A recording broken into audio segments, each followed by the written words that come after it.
Ate, naniniwala ka ba sa mga aswang? Palagay mo, saan sila nagmula?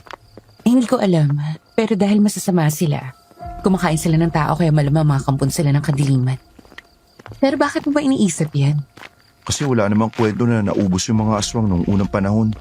Ang totoo nga, parang iniiwasan yung totoo nilang pinagmulan. Tsaka nababanggit na lang sila para panakot sa mga bata. Paano kung isang normal na tao pwede palang maging aswang? Posible kaya yun? Ang creepy ng mga naiisip mo. Nandito naman tayo sa daan ng dilim-dilim pa naman. Bilisan mo na nga dyan maglakad. Mamaya makasalubong pa tayo dito ng tunay na aswang. Pero ate, nakita ko si Mang Danny kagabi. Siya yung kumain ng 3 manok ni tatay. Kinain niya ng hilaw yung manok. Hindi normal yun, di ba? Paano kung aswang pala siya? Ano? Sigurado ka ba sa nakita mo? Halos lahat ng kabahayan pa naman sa barangay natin. Kung hindi namamatayan ng baboy, manok o di kaya naman kambing. Huwag mo sabihin si Mang Danny lahat ang may kagagawa ng mga yun.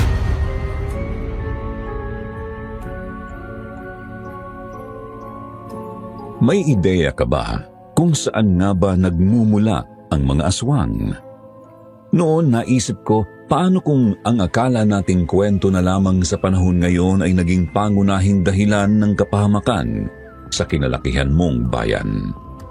Pipiliin mo pa rin ba na bumalik sa delikadong bakasyon alang-alang sa nawawala mong kapatid kahit may posibilidad na lahat kayo ay maging biktima? Kung meron kang kasagutan, paki-comment naman at gusto kong mabasa. Magandang araw po, Sir Jupiter. Ako nga po pala si Diana. Isa akong journalist sa Maynila at ang asawa ko naman, si Alex, ay pulis. Noong bakasyon, bigla kong nabalitaan ang pagkawala ng aking kapatid. Sila ng aking nanay ay naninirahan sa Antique habang ako naman ay 14 years old na noon at nasa Maynila para magtrabaho at suportahan sila. Sa kabila ng agwat ng edad naming magkapatid, lumaki kaming magkasundo at malapit sa isa't isa. Kaya nang mabalitaan ko na nawawala ang kapatid ko, para bang isang punyal ang itinusok sa aking dibdib, Sir Jupiter. Nang araw na yon, nakahanda na ang gamit namin para sa mahabang bakasyon ng pamilya. Pero hindi ko inakala na ang bakasyon na yun pala ay may nakalaan na mabigat na pagsubok sa aking buhay. At ito po ang ikikwento ko sa inyo, Sir Jupiter.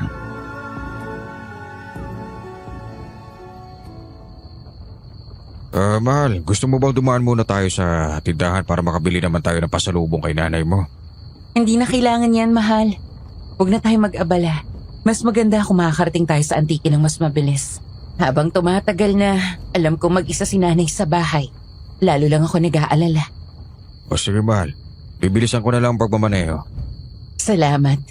Mama, hindi ba isang henyo si Tito John? Oo, anak. Ang sabi pa nga na marami nung bata pa siya. Isa daw siyang special child. Hindi kasi siya makasabay sa batang kaedad niya. Idagdag mo pa na menopause baby si Tito John mo. Kaya lalo nilang iniisip na may problema sa pag-iisip yung kapatid ko. Pero hindi naman talaga, di ba ma? Oo, anak. Mataas lang talaga ang IQ ng tito mo. At hindi niya gusto yung mga pambatang aral noon. Nakakalungkot naman. Kung kailan iniisip ko na mas makakasama ko si Tito ng matagal, saka naman siya nawala. Nakahanda pa naman lahat ng mga tsuri ko sa ginagawang experiment ni Tito. Huwag kang mag-alala, anak. 2 buwan naman tayo magbabakasyon sa Antique. Magagawa niya pa yan ng tito mo. Paano naman yun kung mawawala pala siya? Hahanapin ko siya. Sisiguraduhin ko yan.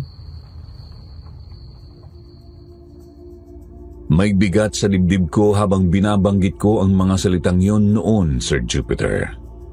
Mula nang umalis ako sa Antique, wala na akong ibang nabalitaan kundi ang unti-unting pagkamatay ng mga tao sa aming baryo. Sabi nila ang iba daw ay naabutan na lang na patay sa kanilang mga tahanan, habang ang iba naman ay nawawala ng ilang araw at saka makikita sa bakanting lote na patay na. Sa sitwasyong yun noon kasama si John, hindi ko na rin mapigilan ng takot, Sir Jupiter. Kahit ayaw kong paniwalaan ng ilang posibilidad, baka si John ay napabilang na nga sa mga biktima ng kung sino mang pumapatay sa lugar na yon.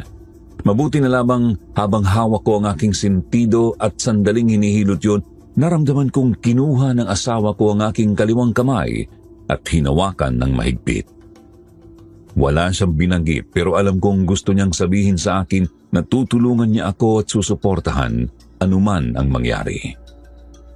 Ilang oras pa ang lumipas at huminto na ang aming sasakyan sa harap ng malaking bahay na gawa sa kahoy at bato. 2 palapag ito at may disenyong sinauna. Kapis ang mga bintana at makakapal na punong nara naman ng mga pinto. Lumabas ako noon ng sasakyan at pinagmasdan ng paligid. Napakatahimik noon, malayong malayo sa kabihas ng aking kinalakihan, Sir Jupiter. Kung dati ay tahol ng aso ang unang maririnig sa paligid kasabay ng takbuhan ng mga bata at ingay ng mga matatandang nagwawalis ng kanilang bakuran, sa muling pagbabalik ko ay puro katahimikan na lang.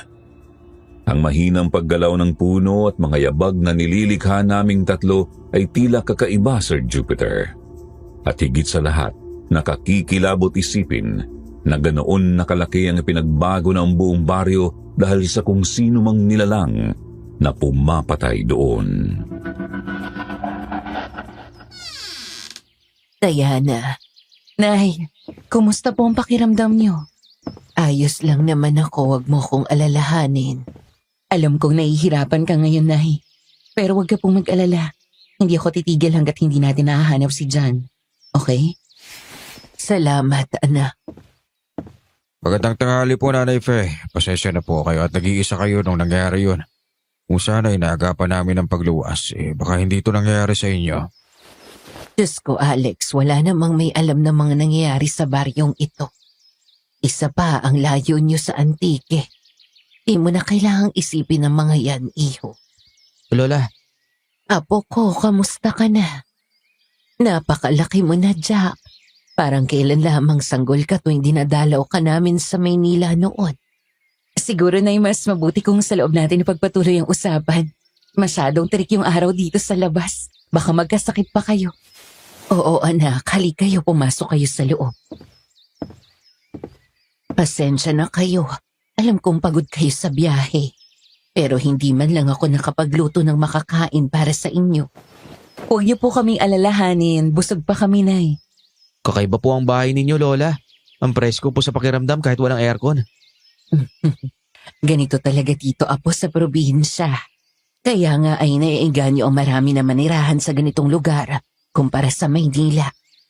Jack, bakit hindi ka muna maglibot muna sa bahay? May pag-uusapan lang kami nila lola mo. Sige po. Maupo tayo. Nanay Fe, ano bang nangyari nung nawala si John? 3 gabi na ang nakalilipas. Basta ang alam ko, bigla na lang akong nakarinig ng malakas na sigaw mula sa kwarto ni John. Nagro-rosaryo ako noon nang biglang mag-blackout. Kaya bumaba ako saglit para kumuha ng kandila at gasera. Pero pag-akyat ko ng hagdan, doon ko na nga narinig ang kapatid mo na sumisigaw. Tumakbo agad ako sa kwarto niya nung marinig kong tinatawag niya ako. Humihingi siya ng tulong. Wala po ba kayong narinig na boses na kakaiba o baka ibang tao na kasama niya nun sa kwarto o kausap niya nun? Wala. Siya lang ang naririnig ko. Pero oo, parang may kausap nga siya. Nakikiusap siya na wag daw siyang saktan. Pero naririnig ko yung mga pagdaing niya dahil sa hampas. Hindi ko maintindihan. Diana, hindi ko alam ang gagawin ko. Hindi ko mabuksan ang kwarto niya ng mga panahong iyon. May mga nag-iimbestiga na po ba, mga pulis?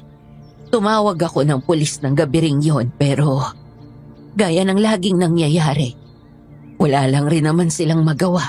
Para bang ipinagsawalang bahala na lang nilang nangyayari sa baryong ito, kahit na napakarami nang nawala at namatay. Pero Nay, sabi niyo sa akin sa tawag, huli na mabuksan niyo yung pinto. Ano po bang nakita niyo? Noong nakuha ko ang susi ng silid ni John, pagbukas ko, naabutan ko lang siya nakahawak sa bintana. Pero bago pa ako makalapit para matulungan siya, nahulog na siya at nawala. May binago po ba kayo sa kwarto ni John mula nung nangyari yon? Wala. Wala naman akong binabago. Umaasa din ako na matutulungan mo ako, Alex. Pulis ka kaya hindi ko binubuksan ang kwarto niya mula nung gabing yon. Sige, Nay. Ang mabuti pa po magpahinga na muna kayo. Kami na po ni Alex ang bahala dito. Salamat, anak. Hindi ko malilimutan ang lungkot sa mga mata ng ina ko noong araw na yon. Alam kong sobra siyang nahihirapan. Wala namang ina ang matutuwa kapag ilang araw na nawawala ang kanyang anak. At alam kong sobrang hirap niyang tanggapin yun lalo na kung walang kasiguraduhan kung buhay pa ba ang aking kapatid sa mga oras na yon. Pero bilang panganay at nag-iisang kakapitan ni nanay, pinilit kong ipakita na hindi ako mahina. Matapos kong masiguro na maayos na si nanay noon, nagpasya akong umakyat sa taas para puntahan ang kwarto ni John. Laking gulat ko na lamang nang makita ko roon si Jack. Nakatayo hawak ang isang DSLR camera at sinusubukang buksan ito. Anak, Ma, tignan mo po oh. Ito yung camera ni Tito na hinihingi ko sa kanya. Ang kaso, hindi naman niya gustong ibigay dahil importante daw to sa kanya. ibalik mo na yan. Regalo kasi yan ng tatay namin nung 10 taon pa lang siya. Kaya hindi niya talaga ibibigay yan sa'yo. Ah, ganun po ba? Ang mabuti pa, bumaba ka na muna. Kwentahan mo yung lola mo. Masyado siyang nalulungkot ngayon. Kaya habang nandito tayo, tutulungan natin siya, okay? Opo, Ma. At isa nga pala. Ano po yun? Sa ngayon, huwag ka na munang papasok basta-basta sa kwartong to. Kailangan maimbestigahan muna namin ng papa mo ang kwarto. Kaya hanggat maaari, huwag mo munang pakikialaman ng mga gamit dito. Malinaw ba yon, anak? Sige po, Mama. Baba na po muna ako. Sige, salamat. Naiwan ako noon sa kwarto, hawak ang kamera sa aking kamay. Saglit ko itong pinagmasdan at kalaunan ay napagtanto na hindi nga ito nabubuhay. Tumingin ako sa paligid at gaya ng dati, halos wala namang pinagbago ang kwarto ni John. Nandun pa rin sa bookshelf ang iba't ibang mga libro at ang study table niyang puno ng notes ay ganoon pa rin. Kumbaga ang silid ay walang masyadong kakaiba kundi ang mga tipikal na gawain lamang ng kapatid ko sa kanyang kwarto. Sa sahig, wala rin akong nakitang bakas ng dugo o kung anumang magsasabing may nangyaring kakaiba sa kwartong yon. Pero nangunot ang noo ko nang hindi ko makita sa loob ng silid ang paborito niyang bag. Sinubukan ko pang buksan ang kanyang cabinet pero hindi ko talaga yun matagpuan. Sa puntong yon, naisip ko rin na baka naman pinalitan na niya ito. Itinabi o nasa basement na siyang tambakan ng mga gamit na hindi na kailangan. Lumabas na lang ako ng kwarto, bitbit ang kamera at isinarado yun ng maayos. Pagdating ko sa aking kwarto, hinanap ko sa mga drawer ang charger ng kamera. At saktong natagpuan ko yun nang pumasok sa silid si Alex. Nakita mo na ang kwarto? Oo, pero wala namang kakaiba. Tipikal na silid ng kapatid ko. Walang gulo o sign na nagkaroon ng pagwawala sa loob. Kung ganun, ang kailangan siguro natin gawin ay magtanong-tanong sa ibang mga kapitbahay. Oo, naisip ko nga yan. Lalo na ang mga pamilya ng mga biktimang nawala din dati. Baka may malaman tayo sa kanilang impormasyon. Huwag mag-alala, mahal. Magtutulungan tayo para mahanap ang kapatid mo. Salamat, mahal. Nang hapon ding yun, nagbihis kaming mag-asawa ng preskong damit dahil masyadong mainit sa labas. Iniwan muna namin sa bahay si Nanay Fe kasama si Jack at magkasama kami ni Alex na sumakay ng sasakyan para humanap ng mapagtatanungan. Ilang mga mamamayan ng bayan namin ang aming napagtanungan pero halos lahat sila ay iwas sa mga usapin tungkol sa mga nawawalang mga taga-baryo. Ang iba pa nga ay walang pag-aalinlangan na sasabihin na baka patay na ang kapatid ko. Mabuti na lamang pauwi at nakita namin sa daan ang isang matandang lalaking namimili ng halaman. Manong pwede hubang magtanong? Oh, ano yan, Iha? Nag-iimbestiga po kasi kami tungkol sa mga nawawalang residente dito sa baryo. Mabibigyan niyo ba kami ng kaunting detalye sa mga nangyayari dito? Yun ba? Ano ba ang gusto ninyong malaman? Gusto po sana naming malaman kung ano ang madalas na nangyayari sa mga nawawala at paano sila natatagpuan. Yun at yun lang din naman ang nangyayari. Kung hindi nawawala mismo sa kanilang mga bahay, maaabutan na lang na patay. Yung mga nawawala ho, paano sila napapatunayang patay na? Ay katagalan ay 3 araw, bigla makikita na lang namin yung bangkay. Pag hindi sa bakanteng lote sa tabi ng ilog, basta dun sa hindi masyadong matao. Ano po bang itsura ng mga bangkay, Manong? Nako, pare-pareho din. Laging wakwak ang tiyan, walang laman loob at para bang sinaid ang dugo sa katawan. Ganun ho kalala. Bakit ho nananatili pa rin ang mga residente sa baryong ito kung ganon? Hindi ho ba kayo natatakot? Karamihan kasi sa mga tao dito mahirap lang naman. Mga minana pa sa kanilang mga ninuno, mga kabahayan at ari-arian nila. Alam nyo, kapag nandito ang inyong ikabubuhay, hanggat hindi sa inyo tumatama ang delubyo, hindi naman kayo aalis. Lalo na't wala rin kasiguraduhan sa ibang bayan, lalo na sa Maynila. Pero Manong, wala ho bang umiikot na haka-haka o kahit konting lead sa kung sino man ang maaaring may kagagawa nito? Wala. Walang bakas ng kahit na ano sa mga bangkay na natatagpuan. Bukod sa mga katawan nilang parang nilapa ng mabangis na hayop. Bukod pa ron, ang mga nawawala naman parang mga bula na bigla na lang hindi makita. Wala namang kahit anong senyales na magsasabing may nakasagupa sila o kung ano man. Sige Manong, salamat ho sa pagsagot ninyo. Pasensya na rin po sa abala. Walang ano man. Teka, Bakit po? balita ko nawawala ang anak ni Aling Fe. Ang mabuti pa, sa kanya kayo pumunta para magtanong ng ibang detalye. Yun nga lang ay kung may mahahanap rin kayo. Ay, kawawang matanda. Bata-bata pa ng kanyang anak, binawi na agad ng Diyos. Wala pa namang kasiguradahan kung patay na nga ang kapatid ko. Ana, hayaan mo na siya. Lahat sila gano'n naman ang iniisip, kaya huwag mo nang pahirapan ang sarili mo. Inis akong bumalik noon sa sasakyan at nagpasya na umuwi na lang muna para ipagpatuloy ang pagtatanong kinabukasan. Ngunit lumipas na lamang ang 1 linggo, wala pa rin nangyayari sa aming investigasyon. Wala rin natatagbo ang katawan kaya hindi ko alam kung dapat ko ba itong ikahinga ng maluwag o lalong ikatakot. Ang 3 araw na alam kong wala si John at hindi ko alam kung nasaan sa lupalop ng mundo ay nakakabaliw na. Paano pa kaya ang 1 linggo? Nagpatuloy rin naman ang pagtatanong namin sa mga kabaryo ngunit pare-pareho lamang sila ng mga sagot. Ang mas nakakainis pa, ang mga kakilala ko noon ay parabang nakikiramay lamang, nalalapit lamang sa akin ngunit hindi makakatulong.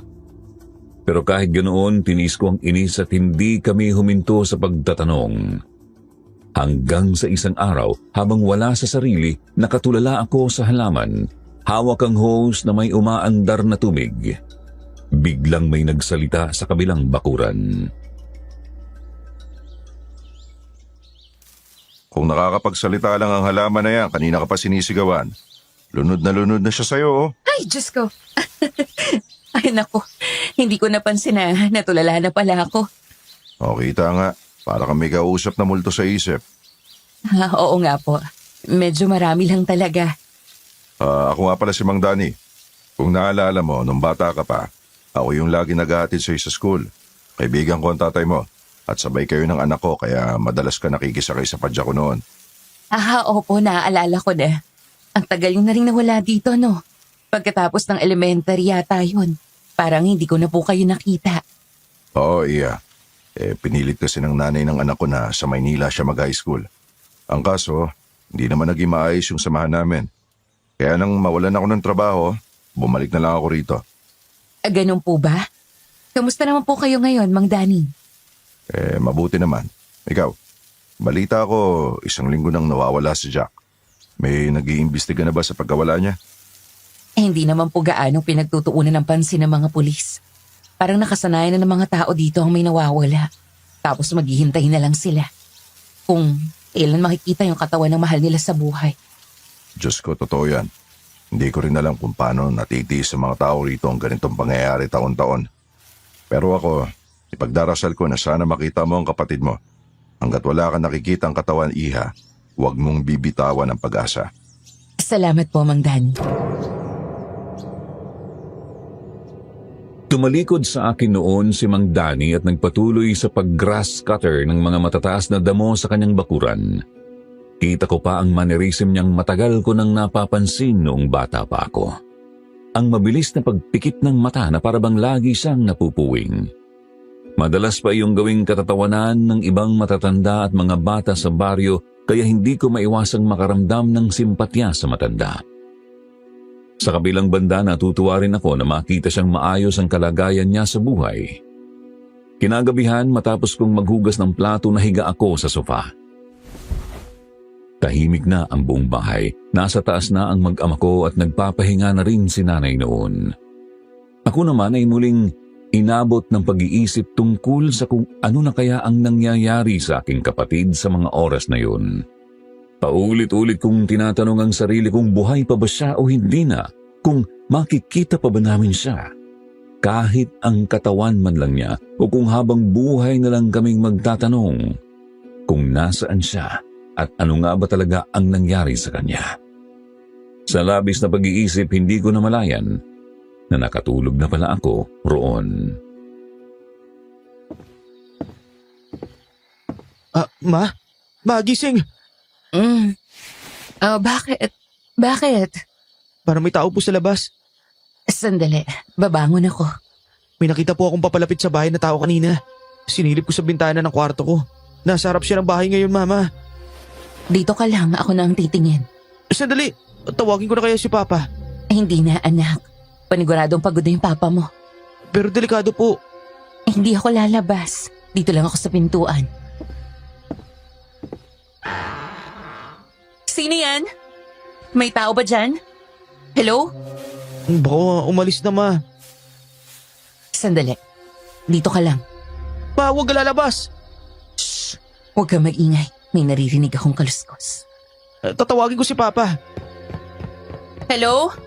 May tao ba dyan? Sino ka? Ramdam ko ang matinding kabog sa dibdib ko habang humahakbang palapit sa gumagalaw na punong yun, Sir Jupiter. Halos hindi na ako makahinga sa kaba at dumadaloy pababa sa aking noo ang malamig na pawis. Hindi ko maintindihan kung bakit tila may sariling buhay ang mga paa ko dahil patuloy nila akong dinadala papalapit sa halamang yun.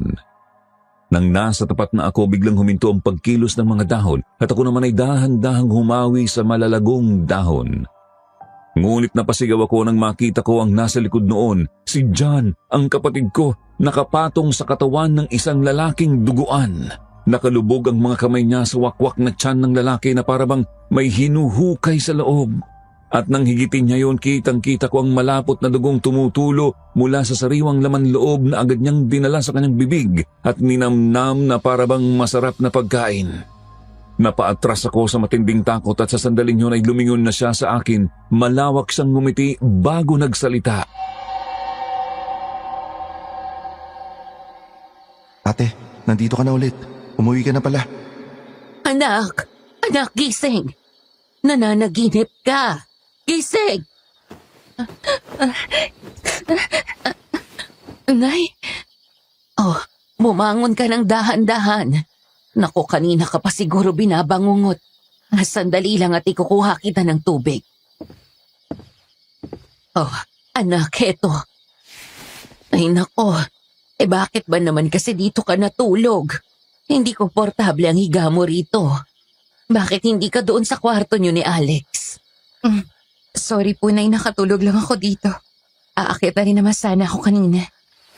Kamusta ka naman? Ayos na po ako. Salamat po sa tubig. Naku anak, magpahinga ka na rin.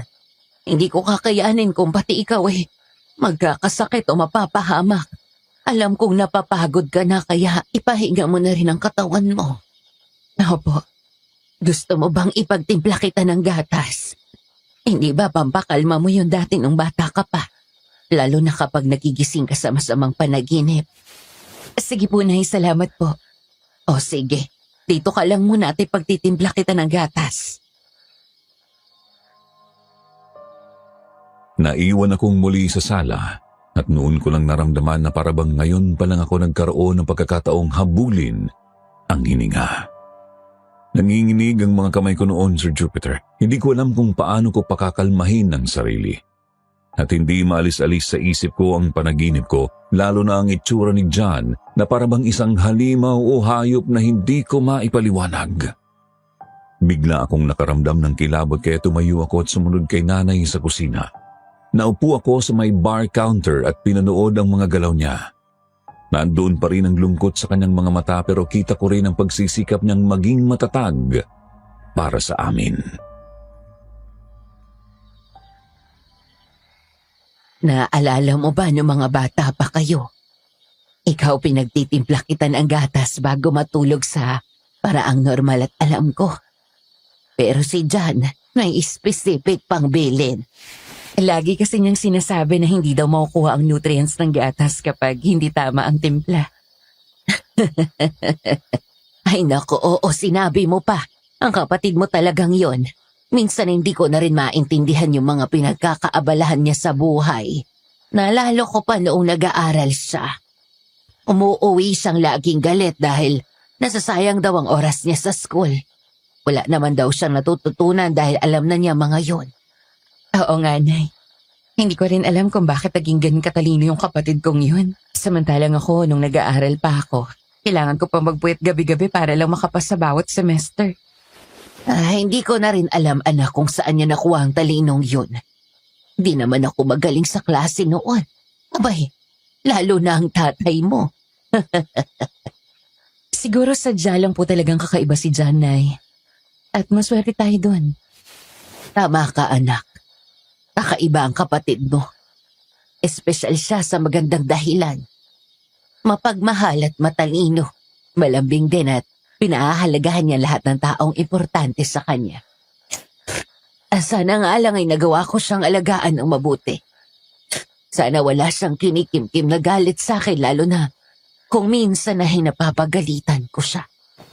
Nay, tahan na po. Hindi naman po tayo sumusukong hanapin siya. Hanggat hindi pa natin alam yung nangyayari sa kanya, hindi ako mag-iisip na wala na yung kapatid ko. Pero tama pa ba talagang umasa, anak? Sa 14 na taong nagkakaroon ng mga kaso ng pagkawala dito. Ni minsan, walang nakaligtas, walang nakatakas, o kahit hindi natuloy na mawala. Ni wala ring makapagsabi kung ano ang nangyayari o kung sino ang may kagagawa nito. Pero nahibase sa mga nalaman ko sa baryo natin, wala rin ni isang hindi natagpuan ng katawan. Pero si John, 1 linggo na po. Hindi pa rin natin siya nahahanap. Ang karamihan, 3 araw lang lumalabas na yung bangkay. Naiiba si John. Matalino siya. Matapang. Paano kung kaya tumatagal dahil buhay pa talaga siya at kailangan niya ng tulong natin. Pero habang tumatagal, anak, parang nauupos na kandila ang katinuan ko. Hindi ko na alam kung paano pa ako babangon araw-araw. Gustong-gusto kong patunayan na malakas ako. Pero habang nasa puso kong pag-aalala na baka hanggang ngayon tinatawag pa rin niya ang pangalan ko, hindi ako mapakali. Lalo lang akong nasasaktan. Nay, lakasan mong loob mo. Nandito kami na Alex at Jack para samahan kayo. Alam kong gaya ko hindi mawawala yung pagmamahal niyo kay John. Yung pag-asa na sana buhay pa siya. Kaya gagawa po ako ng paraan. Hanapin natin siya, Nay. Huwag kayong mag-alala. Kung alam ko lang na mawawala siya, Diana, sana hindi ko na lang siya pinagbawalan sa mga ginagawa niya nung mga nakaraang araw. Alam kong nagtampo siya sa akin doon. Kung siguro hinayaan ko siyang lumabas nung gabing yun, baka nandito pa ang kapatid mo at masaya tayo ngayon. Anong ibig sabihin niyo, Nay? Lumalabas po ba si John ng gabi? Oo, anak. Madalas siyang umalis ng gabi. Nagkukulong naman siya sa kwarto niya sa umaga at nag-aaral. Hindi ko nga alam kung anong pinagkakaabalahan niya dahil hindi rin naman niya gustong ikwento sa akin. Basta nitong mga nakarang araw bago siya mawala, madalas siyang lumabas ng bahay sa gabi. Pero nung gabing yun, pinigilan ko siya. Sinabihan ko siyang marami ang nawawala ngayon kaya delikadong magpalaboy-laboy. Pero ganun pa rin ang nangyari. Pakiramdam ko mas lalo ko lang siyang ginawang walang kalaban-laban. Wala na po ba kayong ibang napapansin sa kanya noon? Sa ugali o gawain niya, na hindi niya laging ginagawa dati. Ganun pa rin ang kapatid mo, Diana. Malambing at masunurin. Kahit alam kong kaya naman niyang tumakas nung gabing yun, hindi niya ako susuwayin kahit pagaano ka-importante ang sadya niya sa labas. Pero kapag mag-isa siya, minsan naaabutan ko siyang tulala o nakapikit na parang may binubulong sa sarili na hindi ko maintindihan. Hindi ko naman inisip na masama yun dahil baka nagme-memorya lang siya ng kung ano yung pinag-aaralan niya. Bumubulong? Ano kayang ginagawa niya? Bakit anak? Palagay mo ba konektado yun sa pagkawala ng kapatid mo? Hindi ko pa po sigurado, Nay. Pero ang mabuti pa po ipahinga niyo na muna ito. Baka kumapano pa kayo. Masama sa inyo yung nag-iisip ng sobra. Sige anak, medyo sumasama na rin yung pakiramdam ko. Eto na nga pala yung gatas mo. Umakyat ka na rin pagkaubos mo niyan. Opo. Noong gabing yon, Sir Jupiter, hinayaan ko si nanay na umakyat na at ako naman ay mabilis na inubos ang gatas na tinimpla niya bago ako sumunod sa itaas. Pag-akyat ko, saglit akong napahinto sa tapat ng kwarto ni John. Ilang taon na ang nakalipas pero malinaw pa rin sa alaala ko kung paano ako kinabahan na parabang may kung anong humihila sa akin papalayo roon. Huminga ako ng malalim. Umatras at dumiretso sa kabilang kwarto na katabi lang nito. Kumatok ako ng marahan at matapos ang ilang segundo bumukas ang pinto. Lumabas ang anak ko. Suot pa ang headphones na parang nilulubog siya sa sarili niyang mundo. Ngumiti ako noon at lumapit habang sinusubukan kong kumalma. Sa totoo lang, Sir Jupiter, kahit sa mga simpleng sandaling yun, ramdam ko pa rin ang bigat ng mga alaala. Parang lahat ng pangyayaring pinagdaanan namin ay nakadikit pa rin sa hangin ng bahay na yun. At ako na lang ang naglalakad-lakad dala ang bigat ng katotohanang hindi ko pa rin lubusang maunawaan. Anak, busy ka ba? Hindi naman po, bakit?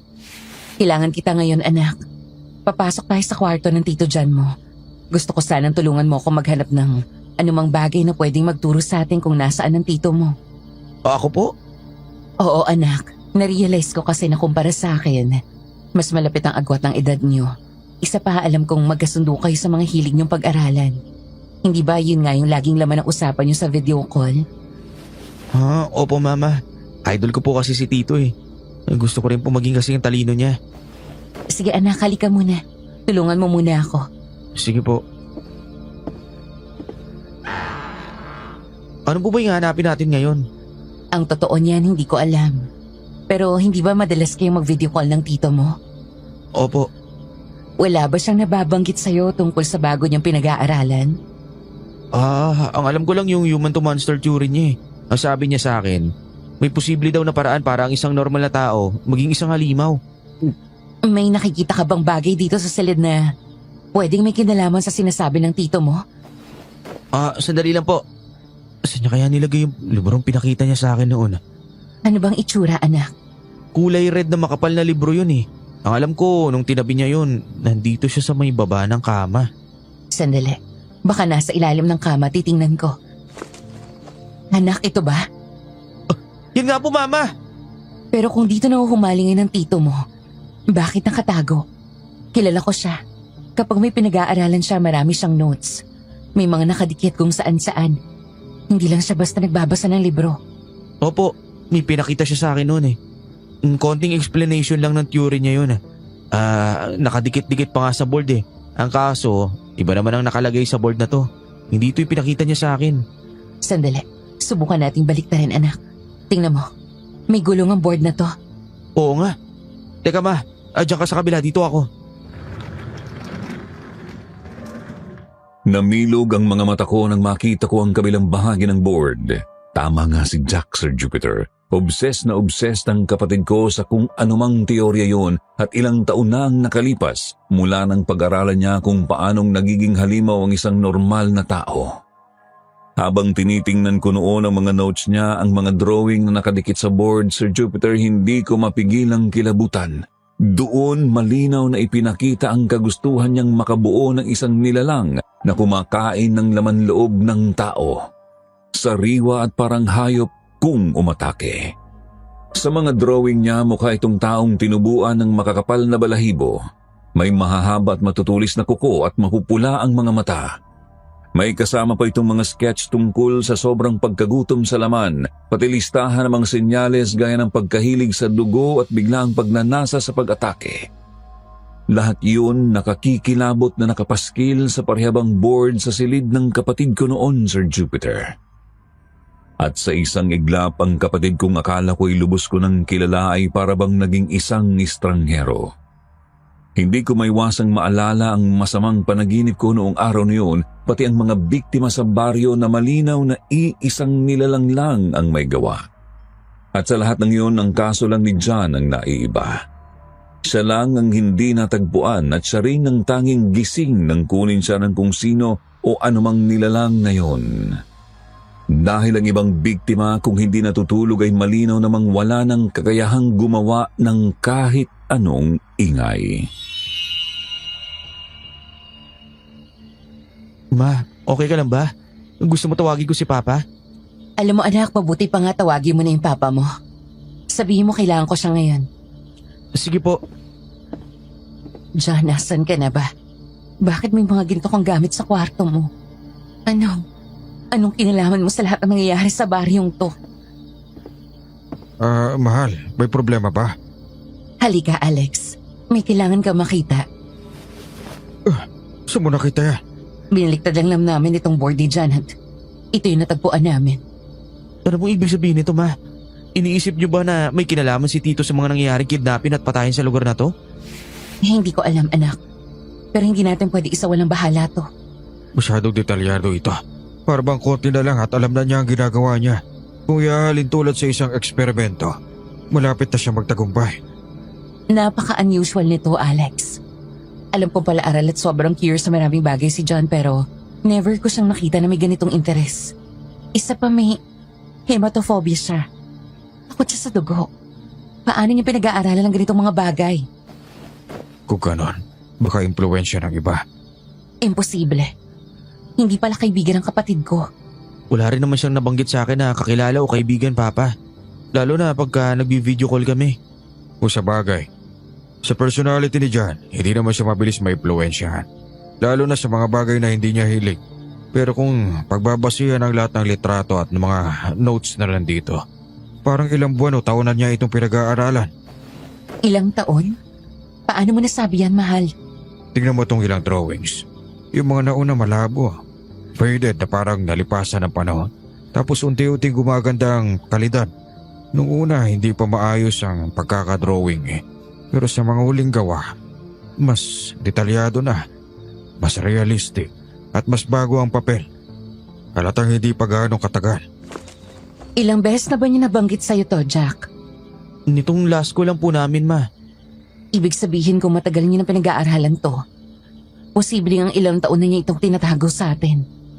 Ganun na nga. Pero bakit? Bakit siya magkakaroon ng interes sa ganitong bagay? May iba't ibang curiosity ang mga tao, Diana. Ito marahil lang sa kanya, pero huwag ka muna mag-conclude ng kung ano-ano. Wala namang ibig sabihin nito maliban sa interesado siya sa pag-aaral na ito. Hindi natin pwedeng ikabit ang mga nangyayari sa baryo sa mga notes at sketches na yan. Tama po si Papa, Ma. Saka mabait po si Tito. Hindi niya kaya manakit ng tao. Tama. Hindi dapat ako nag-isip ng ganito tungkol sa kapatid ko. Ang mabuti pa mahal, ipagpabukas mo na muna ang pag-iisip. Matulog na muna tayo. Bukas na bukas rin. Susubukan ko pumunta sa presinto para mag-request ng massive search na dapat noon pa matagal na ginawa. Huwag ka na po masyado mag-alala, Ma. Makikita rin natin si Tito. Mapait akong ngumiti noon sa mag-ama ko, Sir Jupiter. Alam kong pinalalakas lang nila ang loob ko pero ramdam ko ring maging sila ay hindi na sigurado kung ano pa ang mangyayari.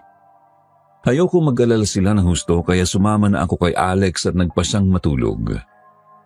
Pero paano ko ba pipilitin ang sarili kong pumikit kung walang hintong tumatakbo ang utak ko sa dami ng impormasyong nagsisiksikan noon? Sobra-sobra ang iniisip ko at kahit gusto kong pagtagpi-tagpiin, wala naman akong makuhang malinaw na sagot. Kinaumagahan, sinubukan muli ng asawa kong pumunta sa police station. Pagbalik niya, umiling siya ng may dismaya at kahit hindi pa siya nagsasalita, alam kong iginiit lang ulit ng mga polis na ang kaso ng kapatid ko ay kagaya lang ng sa iba. Hindi ko napigilang magalit noon, Sir Jupiter. Hirap akong tanggapin kung bakit may mga pulis na hindi maaasahan sa mismong trabahong dapat nilang gawin. Ilang beses ko rin gustong bumalik sa istasyon para magreklamo pero pinigilan ako ni Nanay at Alex. Ang sabi nila wala nang patutunguhan ng pagrereklamo kung sa simula pa lang ay suko na ang mga tao roon. Sa dami ng mga nawawala at namamatay, umabot na ng higit 80 at patuloy pang nadaragdagan. Ni isa man sa mga yun ay walang nare-resolba kahit gaano karami ang tumutulong mag-imbestiga. Sa huli, wala akong nagawa kundi umiyak. Wala na rin akong mahawakang pag-asa noon, Sir Jupiter. Hanggang sa dumating ang gabing yun, nakatayo ako sa labas ng bahay, nagpapalamig, nagbigla kong maramdaman na may mata na nakatitig sa akin. Inilibot ko ang paningin ko pero wala akong makita. Doon ko napansin ang kapitbahay namin, si Mang Danny, na lumabas ng bahay may dalang basket na punong-puno ng lamang, halos hindi maisara. Kita ko ang ilang tupperware ng pagkain sa loob. Nagduda ako. Hindi ko alam kung susundan ko ba siya o hahayaan na lang. Sa huli, umatras akong pabalik ng bahay. Delikado ang gabi at ayokong pati ako'y maging dagdag na problema kina Nanay, Alex at ng anak ko. Ma, malamig na. Hindi ka pa pumapasok sa loob.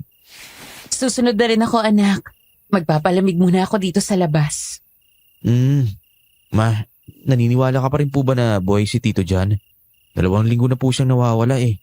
Yung totoo, hindi ko na alam. May parte sa akin ang naniniwala na malakas siya at kaya niya ang kahit ano. Na baka, kaya tumatagal ng ganito ay lumalaban pa rin siya. Pero may parte din sa akin ang natatakot na baka matagal na siyang patay. Baka hindi lang kagaya ng iba na ipinakita sa mga tao yung bangkay. Baka iniwan na lang siya kung saan. Pero kung ang pumapatay po sa baryong ito ay yung halimo na sinasabi at pinag-aaralan ni Tito, hindi ba sila yung tinatawag na aswang? Aswang? Saan mo naman narinig yan, anak? Hindi naman ako ignorante sa mga kwentong aswang, Mama. Kahit sa Maynila, nababanggit rin naman yan ng mga tao. Hindi naman natin alam kung totoo mga ganyang nilalang, anak. Kung hindi po, paano niyo po maipapaliwanag lahat ng kaso ng pagkakamatay at pagkawala sa baryo? Hindi po ba nakakapagtaka? Parang hindi basta tao lang gumagawa nitong krimen. Masyadong malinis, mabilis at maingat. Biruin niyo po, sa 14 years na nagsimula yung kasong ganito, ni isa wala pang lead. Malaki ka na nga talaga, anak ko. Naiintindihan mo na mga ganyang bagay. Oo naman, Ma. Gusto ko rin po maging pulis kagaya ni Papa. Kahit anong gusto mong maging anak, susuportahan ka namin.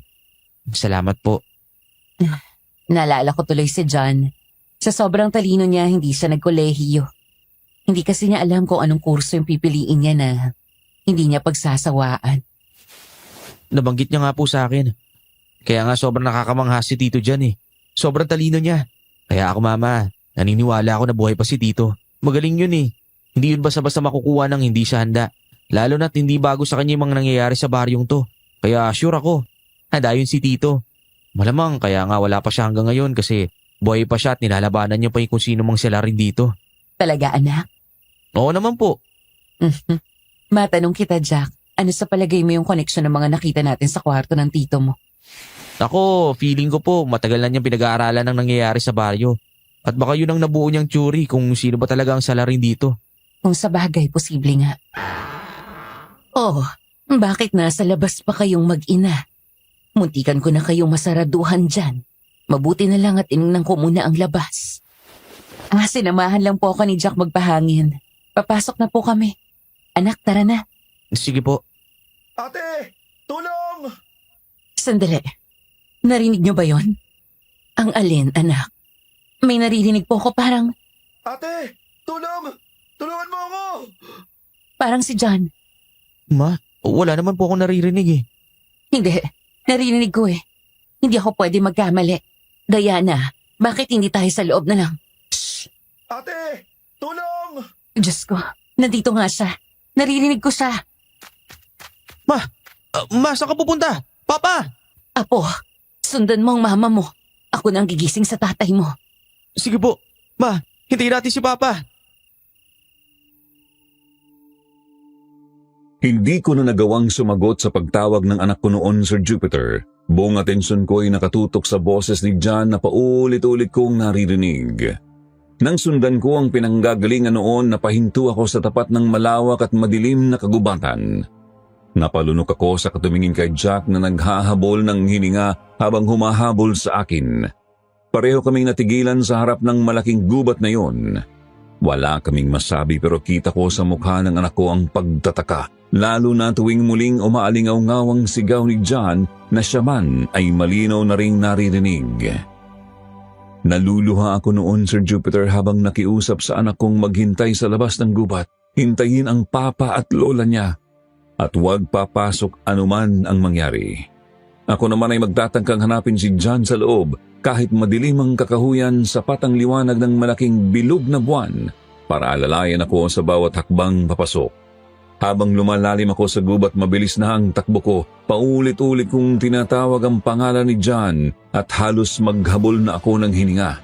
Buo ang paniniwala ko noon, Sir Jupiter. Hindi ako nagkakamali. Ilang beses ko siyang narinig. Malinaw at malapit at hindi yun basta-bastang guni-guni lamang. John, nasan ka? John! Ate, John, naririnig kita. Nasan ka? John! nandito ako ate. Diyos ko, John! Anong nangyari sa'yo? Bakit ngayon ka lang bumalik? Sino kumuha sa'yo? Diyos ko, ayos ka lang ba? May masakit ba sa'yo? Umuwi na muna tayo ate. Baka makita niya tayo. Papatayin niya ako pag naabutan niya tayo. Ano? Sino? Hindi. Mamaya natin pag-usapan yan. Halika na. Diana, John? Huwag tayo dito. Tara sa bahay. Bilisan nyo. Tara. Para bang pare-parehong nagkaintindihan ang lahat na hindi pa tuluyang ligtas ang paligid. Mabilis kaming tumakbo pabalik sa bahay at pagdating doon agad kong isinara ang pinto. Gayon din ang ginawa ni Jack at Alex sa iba pang posibleng lusutan ng kung sino man ang humahabol kay John noong gabing yun. Nang masiguro naming maayos na, saka lamang ako napatitig sa aking kapatid. Nakatayo rin sa roon, parabang gulat na nakaharap kay nanay na hindi rin makapaniwala sa kanyang nakikita.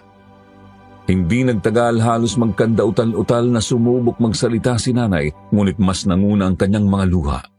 Mahigpit niyang niyakap ang kapatid ko, umiiyak, tinitingnan siya at tila sinisiguro kung hindi ba siya nasaktan. Habang pinagmamasdan ko, kitang-kita ko ang tuyong dugo sa kanyang ulo, ang maduming pulang jacket na suot niya noong mawala at wala siyang sapin sa paa. Nakakabit pa rin sa kanyang mata ang salamin, ngunit ang kabiyak nito ay basag na. Sa likod niya nakasabit ang bag na nirigalo ko sa kanya noon. Pero sa kabila ng kanyang madungis na itsura, hindi ko siya nakita na nasa malalang sitwasyon. Nakakakilos siya at nakakatakbo, maayos na nakakapagsalita kahit halata sa kanyang mga mata ang takot at trauma. Kaya nang masiguro kong buhay at ligtas na nga ang kapatid ko, mahigpit ko siyang niyakap at napahagulgul lamang ako sa kanyang balikat. Ano ba nangyari sa'yo? Saan ka galing? Sino kumuha sa'yo? Hindi ko alam kung paniniwalaan niyo ako. Anak, sabihin mo. Kahit ano pa yan iintindihin namin. Para naman matulungan ka namin. Jack, kumuha ka ng mga gamot doon. Gagamutin natin ang sugat ng tito mo. Opo. Halika, maupo ka muna. Sino yung humahabol sa'yo kanina? Ilang araw ka namin hinahanap, alam mo ba yon? Pasensya na ate. Hindi kasi ako makawala sa pinagdala sa akin ng aswang. Aswang? Oo ate. Aswang ang pumapatay sa mga tao dito sa baryo. Kaya mo ba pinag-aralan ang tungkol sa kanila? Oo kuya. Kung gano'n ang sabi mo sa mga sulat mo, posibleng maging isang halimaw ang isang normal na tao. May idea ka ba kung sino ang halimaw na pumapatay sa baryong ito? Kilala ko kung sino siya. Sino? Si Mang Danny. Ang matandang lalaking kapitbahay natin, ate. Ano? Sigurado ka ba, anak? Opo, Nay. Kaya ako lumalabas gabi-gabi. Sinusundan ko siya. Kita ko ang ginagawa niya sa mga tao. Tuwing gabi, magiging anyong aswang siya. Pagkatapos kukuha siya ng mabibiktima niya. Papatayin niya o di kaya naman kukunin ng ilang araw bago patayin. Diyos ko, bakit mo naman ginagawa yun, anak? Kaya pala, palaging hindi mapanatag ang loob ko tuwing lumalabas ka noon. Pasensya na po. Nagsisisi na rin ako. Dahil sa ginawa ko, nagalit sa akin si Mang Danny at kinuha niya ako. Pero hindi ka niya nasaktan ng sobra. Hindi, handa ako. Alam kong hindi magtatagal at malalaman din ang aswang na yun ang ginawa ko. Paano ka nakatakas? Kanina pagdala niya sa akin ng pagkain, nagawa ko makawala pag alis niya. Saan ka ba niya dinala? Sa pusod ng gubat, ate. Ito na po yung medicine kit. Salamat, anak. Diyan, anak. Ipangako mo sa akin na hindi mo na ulit-uulitin yun. Hindi mo alam ang takot na dinulot mo sa akin. Akala ko mawawala ka na sa akin. Sandali, ang ibig mong sabihin, dinala ka niya sa kagubatan, kinulong doon, at hindi ka niya sinaktan. Nakahanda ako, kuya. Pero bakit hindi ka bumalik dito? Nakakadenam pa ako. Diyos ko, ang mabuti pa sumama na kayo sa Maynila. Huwag na tayong bumalik dito. Nay, baka pati tayo saktan ng aswang na yon. Lalo na takataka si John sa kanya. Malamang magagalit yun ang gusto sa atin. Tama, mas ligtas tayo doon kumpara sa baryong ito. Mag-iimpake na ako ng mga gamit natin dyan. Mas mabuti kung makakaalis tayo ngayon din. Ayusin ko ang gamit natin, Diana. Sige, gagamutin ko muna si John.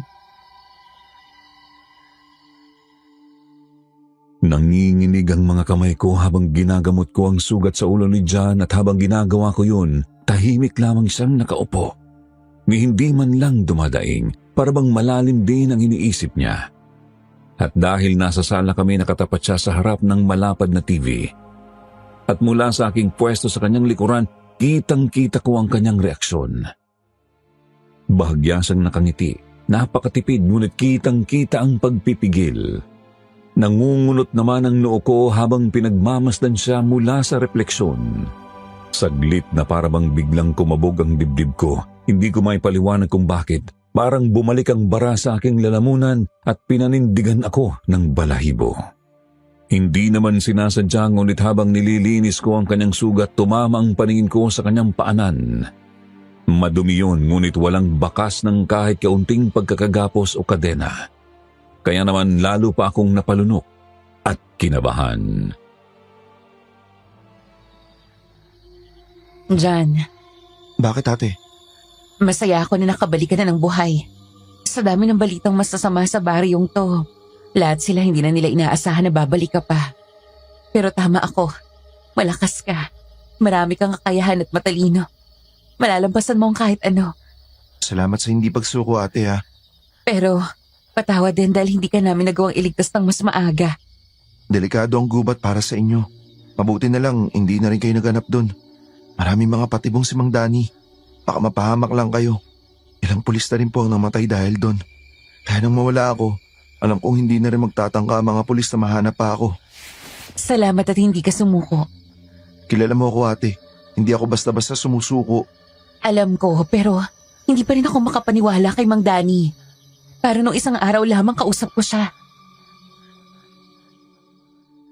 Bigla akong natigilan noon, Sir Jupiter. Saka ko lamang tunay na ipagtagpi-tagpi ang lahat. Nung araw na kausap ko si Mang Danny, malinaw sa akin na naniniwala rin siyang buhay pa si John. Siya pa mismo ang nagsabi na hanggat hindi ko nakikita ang katawan ng kapatid ko, huwag akong mawawalan ng pag-asa. Habang inaalala ko yun, naisip ko kung gaano siya kasigurado sa sinabi niyang yun. Walang bahid ng panlilinlang, walang sarkasmo, walang kahit anong pag-aalinlangan. Sa totoo lang, para pangang gusto niya akong mapanatag. Isa pa tanda ko rin ang paglabas niya ng bahay isang gabi, dala ang basket na puno ng pagkain. At kung itutugma ko sa kwento ni John, hindi ko maikakaila na may koneksyon ng lahat. Noon, Sir Jupiter, para akong nakahinga ng maluwag habang sinusuri ko ang mga palatandaan. Pero ramdam ko rin na may mga hindi sinasabi si John, mga bagay na hindi niya masabi sa akin at hindi ko na yon pinilit na malaman. Sapat na ang buhay siya at ligtas. 2 linggo siyang nawala, hindi ko alam kung gaanong klaseng trauma ang dinaanan niya sa loob ng gubat na yon. Kaya sino ba naman ako para pilitin siyang isa-isang ikwento ang lahat ng detalye? Kaya noong gabing yon, matapos naming maimpake ang lahat ng gamit, nakatayo ako sa loob ng silid at doon ko nakita ang kamera na nakapatong sa isang tabi. Nakahanda na ang sasakyan. Okay, sige. Halika na. Ano yung hawak mo camera? Kay John to. Ibabalik ko na lang sa kanya pagbalik natin sa Maynila. Iligay mo muna sa bag ko, mahal. Sige, nasa labas na rin pala si Nanay Fe at Jack. Tayo na lang ang hinihintay doon. Bumaba kami ni Alex ng hagdan at pagbaba ko nakita ko ang bagong bihis na si John. Bumalik muli ang blankong ekspresyon sa mukha niya pero hindi ko yun pinansin. Inalalayan ko siya palabas ng bahay, inilagay sa likod ng sasakyan ng iba ko pang bitbit na gamit bago akmang sumakay siya sa loob. Bigla kaming nakarinig ng malakas na pagyanig ng lupa para bang may mabigat na humahakbang sa di kalayuan. Napahinto kami bigla sa aming mga pwesto. Inilibot ko ang paningin sa paligid at hinanap ko kung saan nanggagaling yun. Pero kahit anong lingon ko, wala akong makitang maaaring naglilikha ng nakakikilabot na ingay. Ngunit sa kaunting kilos ko pa lamang, muling dumagundong ang tunog. Sa pagkakataong yun, lahat kami ay nakaramdam ng takot, lalo na si John na biglang dali-daling pumasok sa loob ng sasakyan. Malakas siyang sumigaw, nagpapanik, pinapapasok kami sa sasakyan. Agad naman kaming nagulantang at dali-daling pumasok sa kotse. Ngunit kasasakay-sakay pa lamang namin, biglang may kung anong puwersa na sumakay sa ibabaw ng sasakyan. Diyos ko, ano ba yon? Ano bang nangyayari? Fuck! Nasundan na niya ako. Alam na niya ang ginawa ko. Alex, paandari mo na ang sasakyan. Bilisan mo! Pa, bilis!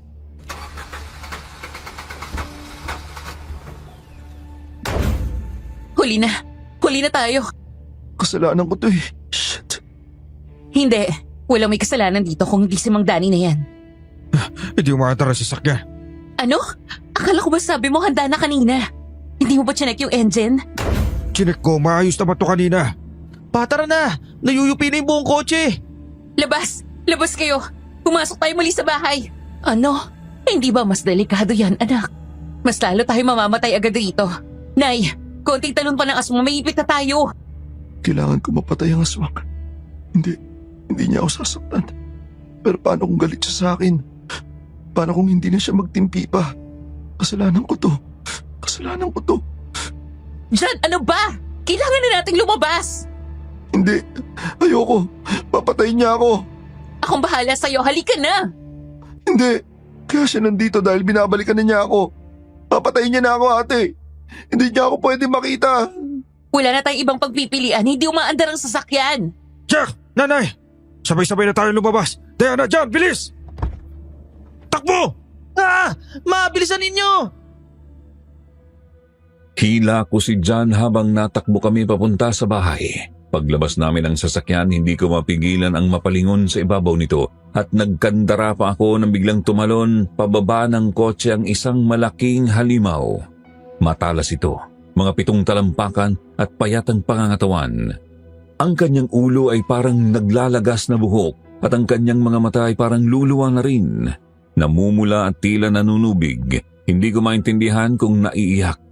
Ang bibig niya nakatahi at tumutulo ang dugo mula roon. Nang umungol siya, hindi nito lubusang maibuka ang bibig. Ngunit tumingala at pinilit magpakawala ng nakakikilabot na alulong. Garalgal at napakalamig sa pandinig. Sa pagtingala niyang yon, noon ko napansin na lobo ang mga tahi sa kanyang lalamunan. Para bang hindi lamang labi ang pinagdikit kundi maging ang loob ng bunganga hanggang lalamunan. Hindi siya makaimik. Tanging ungol lamang ang nagagawa, malalakas at mabagal na paghinga na parang hayop. Bigla akong napatingin sa kapatid ko.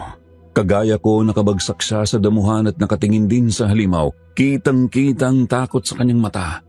Nanginginig naman ang mga kamay ko habang pinipilit na tumayo. Mabuti na lamang at bumalik doon si Alex at Jack upang tulungan kaming makabawi ni John at muling makatakbo papasok sa pintuang hawak ni Nanay Fe.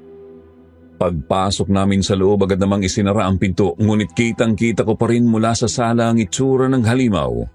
Bahagya lamang itong makahakbang o makatalon na parabang may pinagdaanan itong malala at hindi na niya magawang makagalaw ng malaya. Hindi rin siya lumapit sa bahay, nakatingin lamang sa akin ang diretso na parabang may gustong sabihin. Naguguluhang napaurong na lamang ako palayo sa pinto at napasabunot na lamang sa sarili. Diyos ko, mahabaging Diyos, ano bang gagawin natin? Hindi pa tayo makakalabas sa ngayon. Subukan natin magpalipas ng gabi at saka tayo lumuwas bukas. Iwan niyo na lang po ako dito. Ako lang po ang kailangan niya. Ano? Anak naman, ano bang pinagsasabi mo? Nanay, ate, ang totoo po niyan. Nung nakatakas ako, nagawa ko siyang bitagin. Tabang nakagapos siya doon, tinahi ko ang bibig niya. Pati na rin yung lalamunan niya para hindi na siya makapambiktima pa ulit. Paano mo nagawa yon? Alam ko lang gawin. Sabi ko sa'yo ate, handa ako eh. Nung gabing kinuha niya ako, nagawa ko magdala ng bag. Nandun lagi nakalagay mga gamit na nakahanda sakaling ako naman yung gawing biktima ng aswang. Kung gano'n, anong paraan para mapatay ang aswang? Kailangan siya sunugin. Yun lang ang tanging paraan. Bakit tito? Takot ba siya sa apoy? Oo, kainaan nila ang apoy. Hindi rin sila nagiging aswang sa umaga. Ibig mong sabihin, pwede pa rin bumalik ang aswang na yun sa pagiging mangdani bukas ng umaga? Noon, Anong ibig mong sabihin? wala na siyang kakayahang maging tao muli matapos ang ginawa ko kagabi. Sigurado nagugutom na siya at galit siya sa akin ngayon. Ibig sabihin, hindi pa rin tayo ligtas kahit umaga. Ganun na nga, pero ako lang ang pakay niya ate. Hindi mo ba nakita kanina? Kayang-kaya niya tayong saktan. Pero dahil kasama kita, hindi siya agad lumapit. Kaya walang ibang paraan kundi iwan niyo na ako dito. Dalhin niyo na si nanay sa Maynila para sigurado tayong ligtas siya. Diyan nahihibang ka na ba? Kung hindi ka niya sinasaktan dahil nandun kami, hindi dapat na mas lalo kang hindi namin iiwan. May kontrol pa siya sa sarili niya. Bukas o sa makalawa, magiging kumpletong aswang na siya. At walang simpatya sa kahit na sino. Hindi kanya sasantuhin. O kahit sino sa atin. Ang tanging gusto lang niyang gawin pag nangyari yun, mabusog. Yun lang ang naiisip niya. Ang sikmura niya. Sandali, hindi ko masyado maintindihan dito eh. Bakit hindi niya kami gustong saktan ngayon? Aswang siya. Pagkain ang tingin niya sa mga tao. Bakit ikaw lang gusto niya makuha? Dahil Diyan pwede ba? Sabihin mo na sa amin lahat ng nalalaman mo. Huwag mo na kami paikutin pa. Pinahihirapan mo lang yung sitwasyon natin eh. Tama ang ate mo dyan. Paano natin malulutas ito kung hindi namin alam kung ano ang kinakaharap natin? Diyan anak, ano ba talagang nangyayari? Paano ka nakaligtas? Paano mo nagawang matakasan ang isang aswang? At bakit kumpara sa lahat ng mga biktima? Ikaw lang ang hindi niya sinaktan. Nagpapasalamat kami at ligtas ka, John. Pero hindi mo maaalis sa amin yung pagtataka.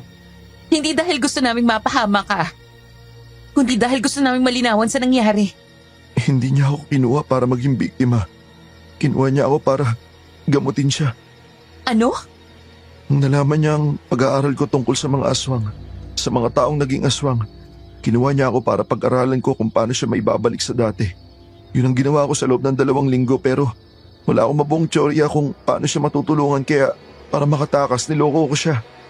Ano ginawa mo tito? Sinabi ko sa kanya alam ko ang paraan para maging tao siya muli. Para hindi na siya mambiktima pa ng tao sa baryo. Doon ko siya nagawang tahiin para mampatikom ang bibig niya.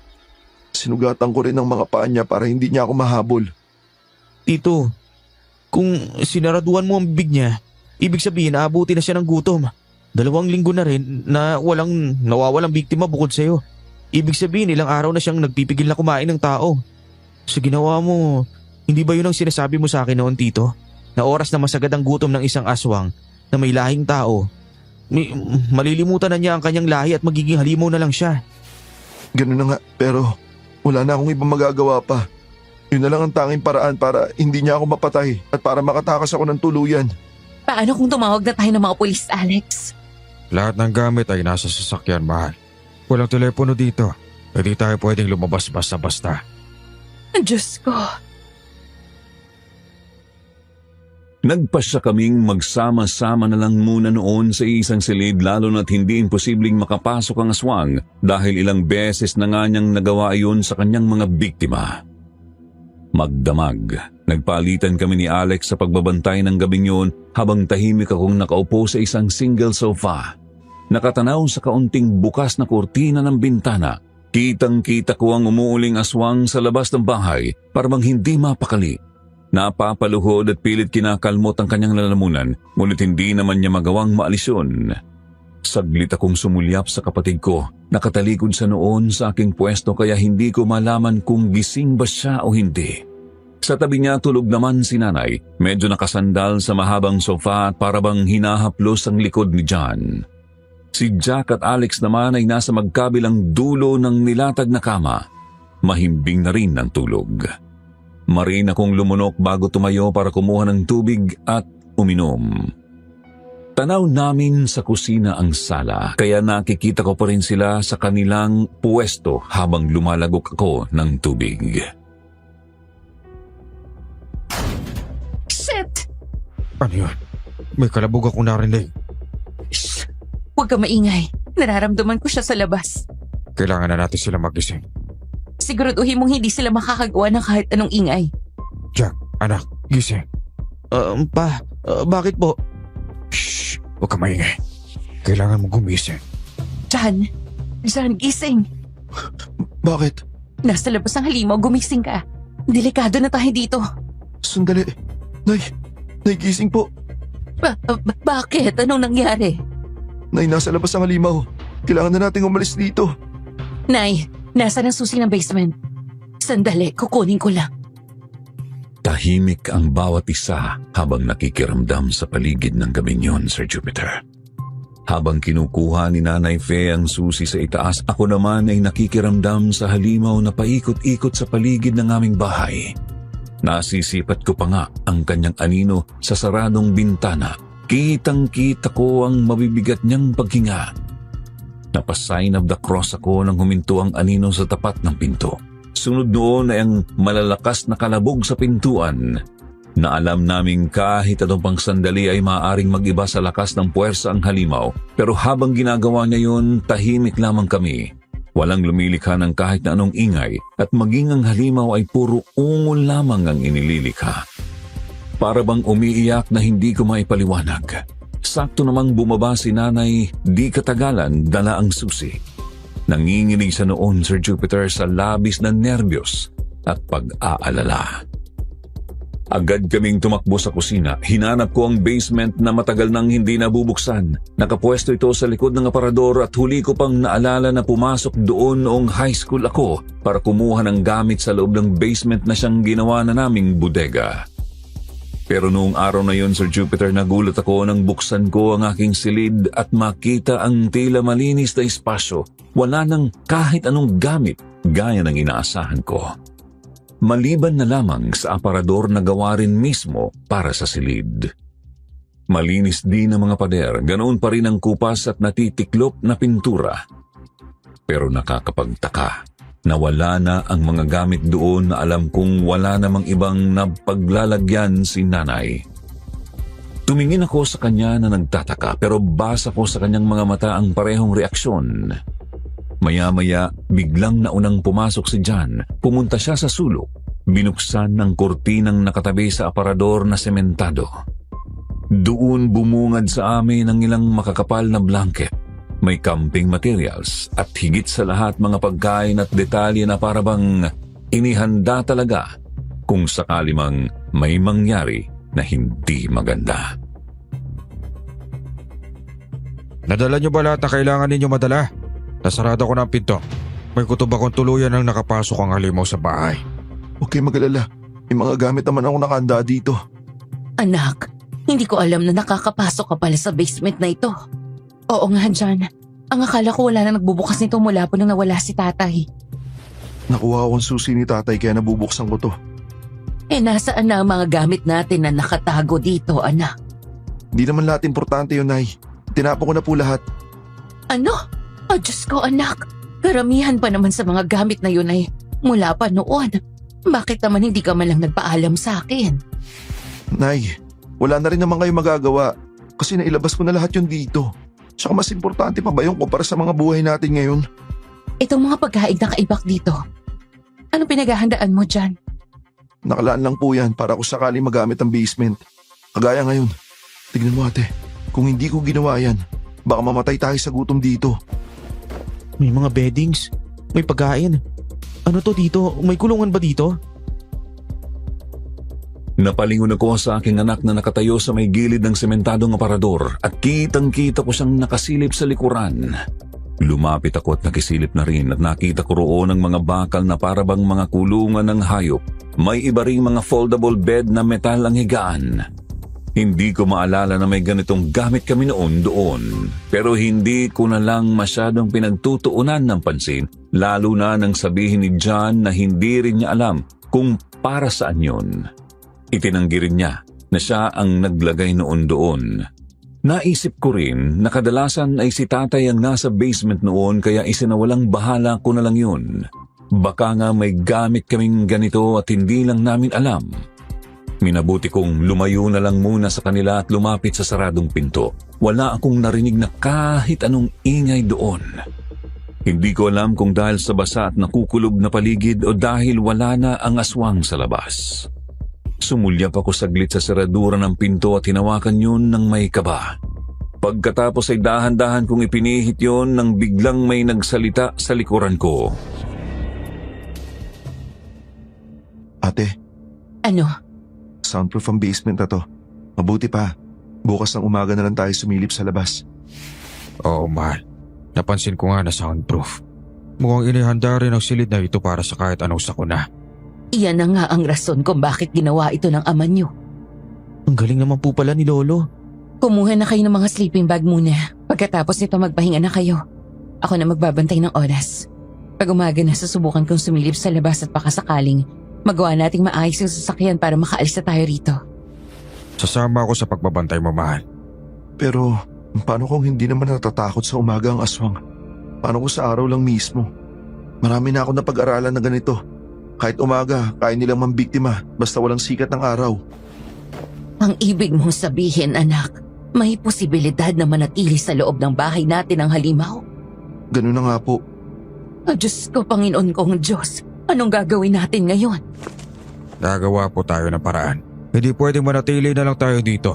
Sa ngayon, ituloy nyo lang ang pagpapahinga para kung ano man ang mangyari bukas, may lakas tayong lahat.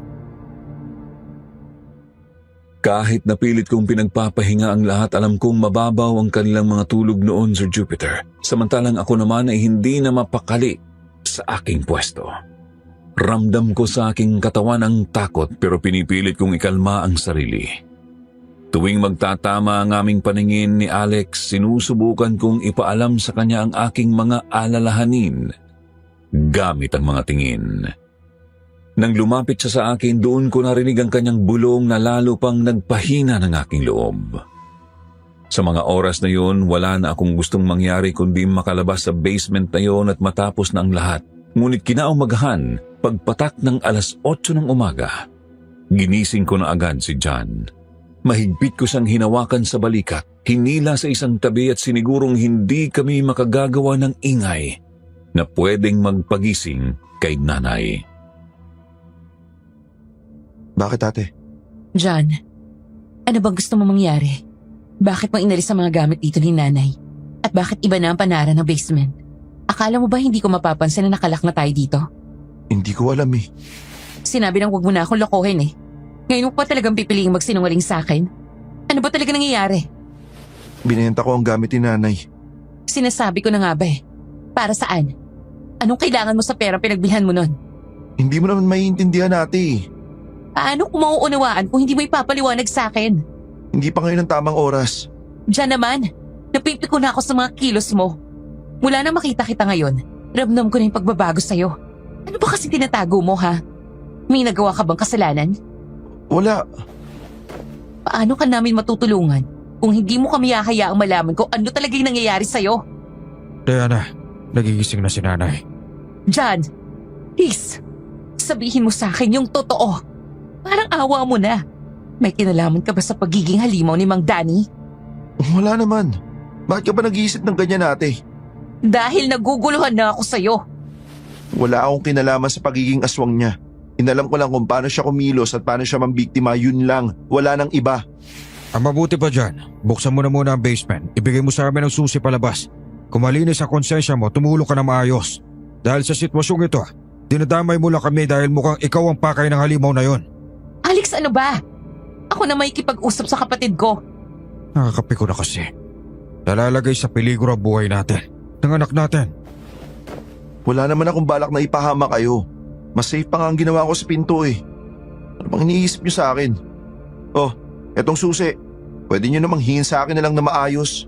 Bibigay ko naman eh. Nakaramdam ako noon ng kaunting pagkahiya.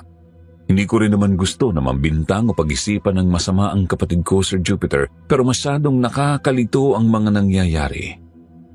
Kaya hindi ko na rin alam kung ano pa ang iisipin ko. Kaya naman nang ibigay niya sa akin ang susi, pinili ko munang samahan ang asawa ko para subukang lumabas. Pagbukas ng pinto, maliit na siwang lamang ang ginawa namin bago sumilip sa labas. Tahimik naman. Ang tanging naririnig ko ay ang sarili naming hininga. Walang yabag o bakas na mula sa halimaw o nakapasok. Kaya nang masiguro naming ligtas kaming lumabas, agad kaming lumabas ni Alex at dumiretso sa labas. Naiwan naman si Nanay at Jack kasama si John na hindi tumitingin sa akin noon. Paglabas naming mag-asawa, maayos ang mga damit sa kusina, malinis at walang bakas ng kahit ano. Pero pagpunta namin sa living area, napahawak ako sa bibig para pigilan ang pagsuka. Para bang bigla akong nanginig ng mapagmasdan ko ang nakakakilabot at nilalangaw na katawan ng aswang sa bukana ng pintuan ng bahay namin. Sa forma at itsura ng katawan nito, para bang sinubok pa nitong makapasok pero hindi na niya kinaya at namatay niya. Mismo sa pagbukas ng pintuan. Sa una, hindi ako hinayaang lumapit kay Alex, pero matapos niyang masiguro na patay na talaga ang halimaw, dahan-dahan akong lumapit. Doon tuluyan kong napagmasdan ang itsura ng halimaw. Para bang naaagnas na agad ito sa kabila ng ilang oras lamang. Ang balat niya ay nagsugat-sugat, tuyot at para bang hiwalay na sa kanyang laman. Ang tahi sa kanyang bibig ay nandoon pa rin at wala nang kahit kaunting bakas ng pagiging tao sa kanya. Ni hindi nga po ako makapaniwala noon na si Mang Danny at ang halimaw sa sahig ay iisa. Wala na siya. John, bakit ka sumunod? Hindi ba sabi ko doon ka na sa may basement? Bantayan mo si Nanay at si Jack? Para saan pa? Tapos na ang lahat. Patay na ang halimaw. Hindi pa rin tayo nakakasiguro na ligtas tayo dito. Mas mabuti kung umalis na tayo. Bumalik ka na muna sa basement, John. Kailangan muna nating tingnan ang sasakyan. Pwede naman ako tumulong ah. Hindi na kailangan. Ibalita mo na lang kila Nanay na wala na ang aswang na nagbabantay sa bahay. Doon na muna kayo habang hindi pa ayos ang kotse. John, sige na. Tumalikod ang kapatid ko noon pero kitang-kita ko sa itsura niya na napipilitan lamang siyang sumunod.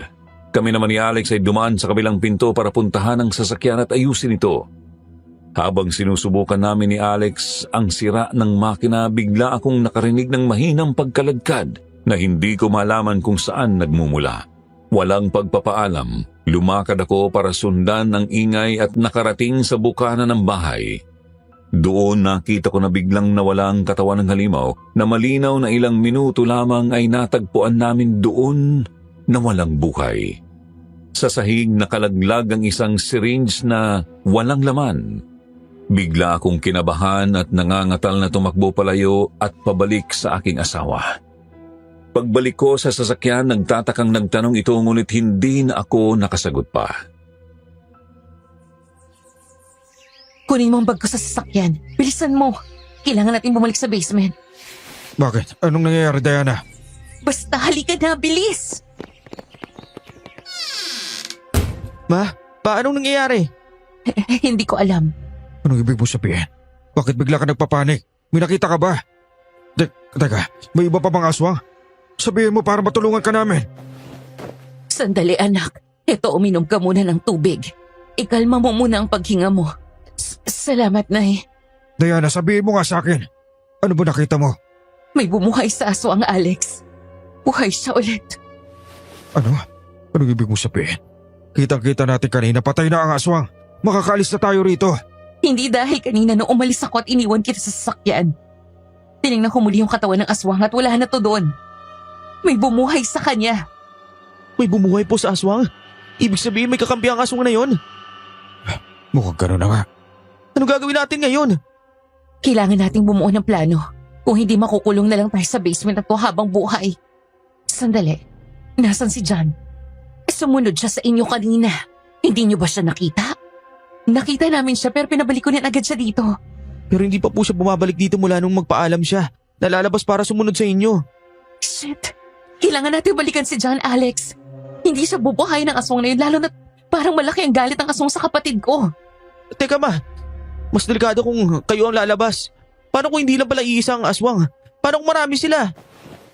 Hindi rin naman pwede na basta pabayaan na lang natin si John sa labas. Anak, huwag mong pababayaan ang kapatid mo.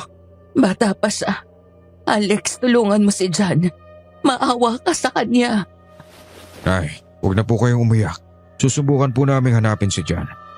Nakatakas na siya noon sa mga kamay ng aswang. Sigurado magagawa niya ulit yun.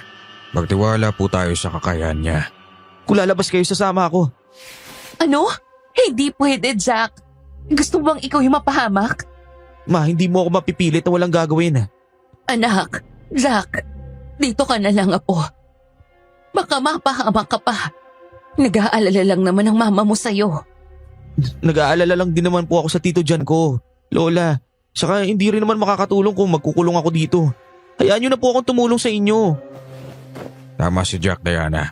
Sa puntong ito, hindi lang natin hahanapin si John.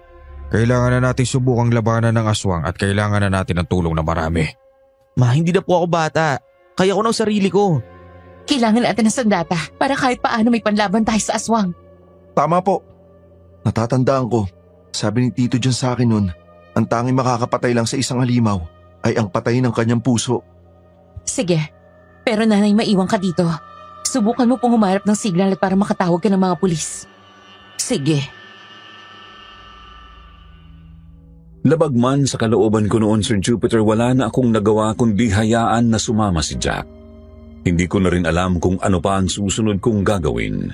Maging ako ay nanghihina at natatakot sa mga oras na yon, lalo na tiniisip ko pa ang muling pagkawala ni John. Paglabas naming tatlo, agad na nanguna si Alex, nakaantabay at alerto sa paligid. Dumaan kami sa kitchen drawer at kumuha ng tig-isang kutsilyo. Sakto namang pagdating namin sa sala, napansin ko ang biglang pagkulimlim ng langit. Umaga pa pero para bang bumabalot ang dilim mula sa ulap. Mabigat ang bawat takbang namin at hindi ko sila minamadali. Hinahayaan ko lang ang takbo ng kanilang kilos. Inilingap ko ang paningin sa paligid hanggang tumama ito sa pinto, kung saan ko natagpuan ang walang buhay na aswang, pati na rin ang walang lamang syringe. Doon ko biglang napansin ang bakas ng maitim na likidong mistulang dugo ng halimaw. May bakas ito papunta sa labas ng bahay. Dali-dali kong tinawag ang aking mag-ama para ipakita ang bakas na yun. Jack, Alex, hali kayo. Tingnan niyo itong box ng halimaw. Mukhang nagpunta sa kagubatan ng halimaw. Mukhang wala dito sa labas si Tito Jan. Malinaw na gusto ng aswang ang tulong ni Tito para maging tao ulit siya. Halika na. Kailangan na natin kumilos ng mas mabilis bago pa tuluyang masaktan ng aswang yung kapatid ko. Teka, hindi ba dito natin nakita noon na nanggaling si Tito Jan? Dito nga yun. Kaya kailangan natin mag-ingat. Hindi ko kilala ang gubat na to. Hindi natin alam kung anong meron dito. Sandali. Bakit? Natatandaan ko na may sinabi si John na puno ng patibong ang kagubatan ito. Huwag kayong basta-basta kay kilos. Kailangan natin maging maingat ng husto. Jack, sa hulihan ka, anak. Opo. Mauna ako. Tignan nyo na mabuti ang tinadaanan ninyo. Sandali lang po. Parang may natapakan ako, Papa. Huwag kang kikil! Noong sandaling yon, napasigaw ako nang bigla kaming masilo ng malaking lambat at umangat sa itaas ng puno. Tiningnan ko ang mag-ama ko at nakahinga ako ng maluwag dahil wala namang nasaktan sa kanila.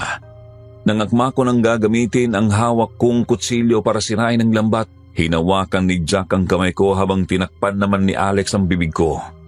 Namimilog ang mga mata ko, Sir Jupiter, nang matigilan ako sa sumunod na pangyayari. Sa ibaba namin may mabagal ngunit mabigat na yapak ng halimaw na palapit. Para bang may hinahanap ito sa paligid at tiyak kong kami ang tinutukoy noon. Malamang ay narinig nito ang sigaw ko at doon nakuha ang atensyon niya. Mariin akong napalunok at halos pigilan ko ang sarili kong paghinga, Sir Jupiter. Nang akala ko'y aalis na ang halimaw, biglang may pangalawang yabag kaming narinig. Mas magaan, mas mabagal, dahan-dahan akong yumuko para masilayan kung sino yun. At halos sabay-sabay kaming napahinto nang makita si John. Gaya ng una ko siyang nasilayan, wala man lang sugat o bakas na sinaktan siya ng halimaw. Lumakad siya palapit sa nilalang. Inilibot ang tingin sa baligid, saka huminga ng malalim at hinarap ang aswang. Mang Danny, wala na akong magagawa pa sa kalagayan mo. Isa ka ng aswang at yan na ang kapalaran mo habang buhay. Sinasabi ko na nga ba, si Tito pa rin ang habol ng aswang. Mukhang desperado na siyang bumalik sa pagiging tao. Hindi mo ba nakikita kung gaano ka kaswerte na ikaw ang una kong matagumpay na eksperimento? Hindi man ganun katagumpay pero tamang-tama ka lang para sa mga pangangailangan ko. Anong ginagawa mo dyan? Simple lang naman ang gusto ko kaya binuhay kita ulit, Mang Danny. Kailangan lang kita para maibsan ang gutom ko. Katulad mo, pareho lang tayo nagugutom sa amoy ng tao at sabik na sabik sa laman. Pero alam mong mapapahamak tayo pareho kung ako ang kikilos. Nakikita mo naman, Mang Danny, ako ang tagumpay sa imbensyon ko. Kaya ko maging aswang na hindi nagiging isang halimaw. Walang makakabuking ng aking totoong pakay. Kaya ikaw ang kukuha ng pagkain para sa akin. Magpapakalakas tayo hanggang sa kayanin na natin magparami at sakupin ang mundo. Tito? Sinasabi ko na nga ba, may kakaiba talaga sa kapatid mo, Diana. Diyos ko, ano nangyari sa kapatid ko? Mukhang tuluyan na po naging masama si Tito. Mama! Hintayin na lang natin na makaalis sila at babalik tayo sa basement. Isasama na lang natin si nanay at babalik tayo sa Maynila. Huwag ka masyadong magmatigas, Mang Danny. Wala ka rin namang pag-asa. Hindi kita may babalik sa pagiging tao. Ganyan ka na habang buhay. Kaya kung hindi ka makikipagkasundo sa akin, baka pati pamilya mo, hanapin ko at paslangin ko sa harapan mo. Alam mong seryoso ako, Mang Danny. Alam mo kung anong kaya kong gawin. Kaya mabuti pa, umalis ka na at ikuha mo ako na makakain. Kung ayaw mong sa'yo ko ibunto ng galit ko. Paalis na sila. Mag-ingat kayo. May kataasan itong pagkakabitin sa atin. Sirain ninyo ang tent na maingat at sa puno na mismo tayo dadaan pababa. Anak, dahan-dahan, mauna ka nang lumabas. Ikaw naman po, Ma! Kumapit ka po sa akin! Alex, hawakan mo ang kamay ko. Hindi na. Ako nang bahala sa sarili ko. Sige na, bumaba na kayo na dahan-dahan. Dahan-dahan po, Ma! Salamat, anak. Sinasabi ko na nga ba, nandito kayo. John, Ate, bakit bumalik pa kayo dito? bakit nagawa mo lahat ng to? Saan kami nagkulang sa pagpapalaki sa'yo? Pasensya ka na, ate. Pero may mga bagay na hindi mo kailangang malaman pa ang sagot. Halika na, Diana. Saan naman kayo pupunta? Nandito kayo para malaman ng totoo, hindi ba? Nandito kami para iligtas ka. Pero tingnan mo ang sarili mo. Hindi na kita makilala. Hindi mo ko kailangang kilalanin, ate. Matagal nang wala ang dyan na kilala mo. Heto na ako ngayon. Pero bakit Tito? Hindi mo ba gusto mabuhay ng normal? Akala ko pa naman matalido ka. Baliw ka lang pala. Anak ka ni ate kaya hindi kita papatulan. Pero kung iniisip niyo makakatakas kayo kay Mang Danny, nagkakamali kayo. Pinuhay mo siya para buhayin kanya, hindi ba? Ibig sabihin isa ka ring aswang at delikado rin ang buhay namin sa'yo. Pero kapatid ka ng asawa ko dyan. Kung may natitira kang kahit katiting na pagbabahala sa pamilya mo, pigilan mo si Mang Danny. Nasaktan kami at hayaan mo kami makatakas. Hindi ganun kadali yun. Bakit hindi? Kitang-kita ko kanina kung paano mo utusan ng aswang. Para mas nakakatakot ka pa na kumpara kay Mang Daan na malinaw na biktima mo lang. Kapalaran niya yun. Wala na siyang magagawa. At kung papatayin niya kayo, kasama yun sa dapat mangyari. Hindi ako mamamagitan sa kung anong gagawin niya. Pero kung gusto niyo makaligtas, huwag kayong umalis. Samahan niyo ako at pangako, poprotektahan ko kayong lahat. Hayop ka talaga. Nasisikmura mong sabihin yan, ha? Gusto mo pa kami maging aswang katulad mo? Ano, gagawin mo rin kaming halimaw kagaya ni Mang Danny? Ganun ba yon? Hayaan mo na siya, Diana. Halika na, umalis na tayo rito. Tandaan mo to, John. Mula ngayon, inasusuklaman kita. Sana hindi na lang kita naging kapatid. Dahil hindi ako makakapahayag na magkakaroon ng kapatid na gustong maging halimaw. Ma, nandito na si Mang Danny. Kung ganon, ano pa palang silbi na binuhay ko pa kayo ng isang gabi? Gawin mo na ang gusto mong gawin sa kanila, Mang Danny. Ikaw nang bahala. Nung sandaling yun, napaurong kaming tatlo nang biglang humakbang palapit sa amin ang aswang, Sir Jupiter. Ramdam ko ang panginginig ng mga kalamnan ko lalo na't kitang-kita ko sa malapitan ng anyo nitong hindi dapat makita ng sinuman. Inihanda ni Alex ang sarili, hawak ang kutsilyo at may matalim na tingin habang humaharang sa aming mag-ina. Si Jack naman ay ganun din, nakatutok ang patalim kay John, handang sumugod kung kinakailangan. Nasa gitna nila ako noon, Sir Jupiter. Mahigpit ang kapit ko sa kutsilyong dala ko ngunit hindi ko rin alam kung paano ko yun gagamitin sa ganitong sitwasyon. Nang lalo pang lumapit ang aswang at akma nang sasalubungin ni Alex ng saksak, bigla siyang hinarang at itinulak palayo ni Mang Danny. Sa lakas ng paghawi, tumilapon ang asawa ko at tumama sa malaking puno. Nang bumagsak siya, nakita ko kung paano niya hinabol ang kanyang hininga na parabang unti-unti nang nauubos. Papalapit pa lang sana ako para puntahan siya nang tamaan din ako ng kamay ng aswang. Dahilan para mapailang lang ako sa ere. Sa kasamaang palad, tumamang likuran ko sa putol na tuod at dama ko ang matalim na pagsaksak nito sa aking laman mula sa likod. Napasuka ako ng dugo, Sir Jupiter, at sa sandaling yun, ipinapalagay ko na ang loob ko na maaaring yun na ang huli kong hininga. Mama! Diana! Hayop kang aswang ka! Papatayin kita! Anak, Jack! Hindi mo siya kaya. Bumalik ka dito! Parang huminto ang mundo ko noon, Sir Jupiter, nang makita kong biglang nagtatakbo si Jack palayo sa akin. Nakataas ang kamay, hawak ang kutsilyo at puno ng determinasyong saksakin ang aswang na si Mang Danny. Ngunit pagdating niya sa harap nito, parabang napakadali lang pigilan ang galaw ng anak ko. Hinawakan ng halimaw ang pulso ni Jack, tumigil ang kamay niya sa ere at saglit na parang may katahimikang bumalot sa gilid na parang huminto pati ang hangin sa pag-ikot. Umalahaw ako ng iyak noon, Sir Jupiter, isang iyak na puno ng takot at pagmamakaawang huwag sanang masaktan ang anak ko. Tumakbo si Alex para tulungan si Jack, Sir Jupiter, habang ako naman ay tiniis ang matinding kirot para maihaw ng sarili ko mula sa tuod na tumusok sa likod ko. Gumapang ako sa lupa, desperadong umaasa na may magagawa pa ako para makatulong sa kanila. Ngunit bago pa man tuluyang makalapit si Alex, biglang sinunggaban ng aswang ang kamay ng nangangatog kong anak at sa hindi ko inakalang paraan, isinaksak niya ang kamay ni Jack sa sarili niyang dibdib. Natigilan kaming lahat, lalo na si John na parabang natanggalan ng lakas ang mga tuhod habang dahan-dahang humakbang palapit sa aswang na binitiwan na ang anak ko. Agad namang tumakbo si Jack pabalik sa akin, kasunod si Alex at sabay nilang pinigilan ang pag-agos ng dugo mula sa sugat ko. Habang naroon ako hingal at duguan, hindi ko maiwasang ituon ang panahon ko kay John na hindi makapaniwala sa ginawa ni Mang Danny sa sarili niya. At sa gitna ng takot at sakit, Sir Jupiter, hindi ko napigilan ang maawa sa kanya. Ginamit lang siya ng kapatid ko at marahil pinili niyang mamatay kaysa maging dahilan ng mas marami pang kamatayan sa baryo. Hindi. John, tigilan mo na ang kahibangan mo. Maawa ka sa mga katulad ni Mang Danny. Mabuti siyang tao pero dahil sa'yo, nakagawa siya ng masama. Hindi pwede to. Ang tagal kong pinag-aralan lahat ng to. Mababaliwala ang pinaghirapan ko. Sinabi ng tama na nga eh! Manahimik ka! Dahil sa'yo namatay ang aswang. Kasalanan mo kung hindi matutuloy ang mga plano ko. Ano yun? Sumuko ka na dyan! Tapos na kabaliwan mo.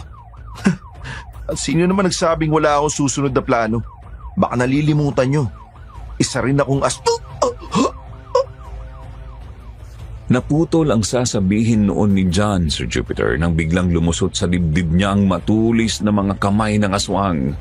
Halos hindi ako makahinga habang pinapanood kung paano hinigit ni Mang Danny ang puso ni John at sa isang iglap, bumagsak sa lupa ang aking kapatid ng walang buhay. Hindi pa yon nagtatapos dahil lalo pang binaon ng aswang ang kutsilyo sa katawan niya hanggang sa tuluyang mawalan ng hininga. At ang puluhan ay bumaon na rin na naging dahilan ng kanyang kamatayan. Hindi nagtagal dumating ang mga pulis. Nakatutok ang kanilang mga baril sa amin pero nang makita ang sitwasyon, lumapit din sila upang tumulong.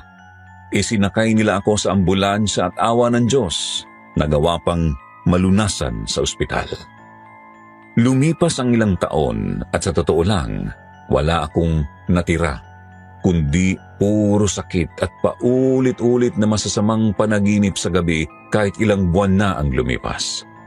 Para bang naging multo sa alaala ko si John, ang kapatid ko na hindi ko pa rin matanggap na nagbago at naging masama. Mabuti na lamang at matatag at madasalin ang nanay ko. Hindi niya kami iniwan at inalay ang dasal at pangako sa Diyos para muling maibalik ang aming pamilya sa normal. Ngayon, habang naglilinis ako ng aming gamit, nabuklat ko ang kamera sa isang bag na pagmamay-ari ni John. At doon ko natuklasan ang mga lumang recordings niya. Napagtanto ko kung paano siya nagbago. Hindi lamang sa ugali kundi maging sa pisikal. Tanda ko noon na may manerismong madalas niyang pagpikit ng mata sa John at nang muli ko siyang makita sa bahay, hindi ko yun napapansin sa kanya. Kaya isa-isa kong pinanood ang pinakaluma niyang video. At tama nga ako. Nagsimula siya sa kuryosidad at paghanga sa kanyang pag-aaral kung paano maaaring maging aswang ang isang normal na tao. Hanggang sa isang araw, bigla na lang siyang nagbago. Para bang may kasamaan na sumapi sa kanya. At ito po ang rason kung bakit ko naisipang ikwento ito sa inyong channel, Sir Jupiter. Nang dumating sa video ang eksena, ipinapakita niyang natapos niya ang pag-aaral. Gumawa siya ng panibagong recording at sa puntong yun, mula sa boses, mannerism at tindig, iba na ang kilos ng kapatid ko. Hanggang dito na lamang po ang aking kwento at salamat po sa pagkakataon na maibahagi ito, Sir Jupiter.